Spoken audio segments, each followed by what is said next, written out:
मिस्री में आप सबको सलाम। खुदाबंद आपको और आपके ख़ानदान को बरकत, सेहत और तंदुरुस्ती अता करे। मिस्री यीशु नासरी के नाम से आमीन। हमारे लिए आज की अंजील मुकद्दस लूका के मुताबिक 10 बाब 38 से 42 है। मार्था ने यीशु का अपने घर में खैर मकदम किया। मरियम है जिसने अच्छा हिस्सा चुन लिया है। खुदा बाप, बेटे और रूह कुद्दस के नाम से आमीन।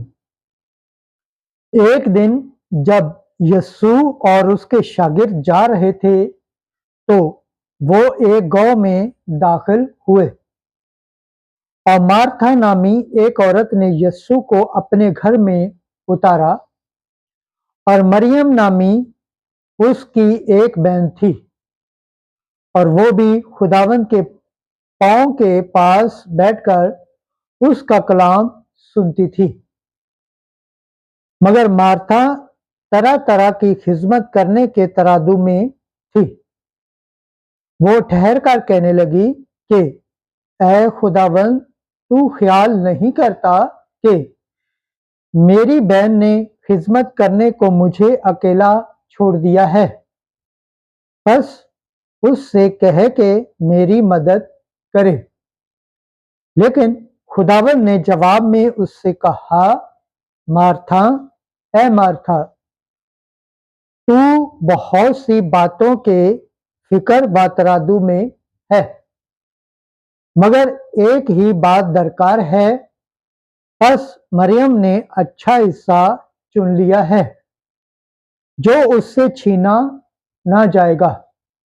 अंजील मुकद्दस के सिला से हमारे गुनाह माफ किए जाएं। ऐ मसीह तेरी सताइश हो। खुदावंद के पाक कलाम पढ़े और सुन जाने पर खुदावंद की बरकत हो। खुदावंद का शुक्र हो। आमीन। खुदा बाप, बेटे और रूह कुद्दस के नाम से आमीन।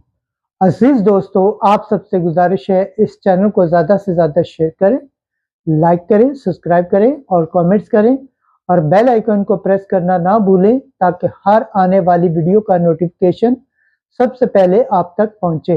जिस तरह आप खुदावंद के पाक और जिंदा कलाम से बरकत पाते हैं, सेहत पाते हैं, तंदुरुस्ती पाते हैं और खुदावंद की निजात हासिल करने के लायक ठहरते हैं, इसी तरह गैर अक़वाम तक भी इस चैनल को शेयर करें ताकि वो भी खुदावंद के पाक और जिंदा कलाम से बरकत पाएं, सेहत पाएं, तंदुरुस्ती पाएं और खुदावंद की निजात हासिल करने के लायक ठहरें। आमीन।